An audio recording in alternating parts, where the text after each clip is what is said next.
सबसे पहले डॉक्टर रणदीप गुलेरिया, आपसे ही समझ लें, एंटीबायोटिक रेजिस्टेंस कितना बड़ा खतरा मान रहे हैं आप विशेषज्ञ के तौर पर? अगर बात की जाए भविष्य में हम सभी की सेहत की, चाहे भारत के परिप्रेक्ष्य में बात हो या फिर पूरे विश्व के। एंटीमाइक्रोबियल रेजिस्टेंस एक बहुत बड़ा खतरा है। अगर हम देखें तो ये एक टाइप का एपिडेमिक है जिस तरह से हम रेजिस्टेंस हॉस्पिटल्स में देख रहे हैं। WHO का मानना है कि ये among the top 10 causes of threat to humanity है, यानी कि हम सबको खतरा जो है वो एंटीमाइक्रोबियल रेजिस्टेंस से बहुत ज़्यादा है। अगर इंडिया की बात करें तो जो ICMR का डेटा है, NCDC का डेटा है, उसके हिसाब से भी एंटीमाइक्रोबियल रेजिस्टेंस हम हर साल बढ़ रहा है और हम नए नए ड्रग रेजिस्टेंट पैथोजेंस देखते हैं।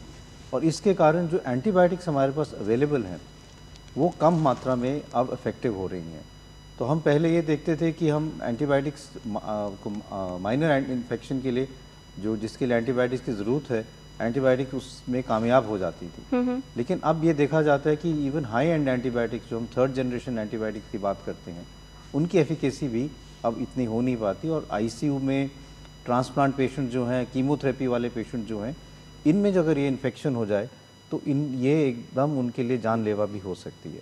इसलिए बहुत ज़रूरी है कि हम समझें कि एंटीमाइक्रोबियल रेजिस्टेंस को हम कैसे रोक सकते हैं, क्योंकि अगर हमने एंटीबायोटिक्स की एफिकेसी जो ऑलमोस्ट 1940 के बाद हमने सोचा था कि जब एंटीबायोटिक्स आई हैं हमारे पास पेनिसिलिन के साथ, तो हम इन्फेक्शन को कंट्रोल कर पाएंगे। हम ऐसी सिचुएशन में पहुंच रहे हैं कि हम प्री एंटीबायोटिक एरा पे वापस पहुंचने की स्थिति में पहुंच गए हैं।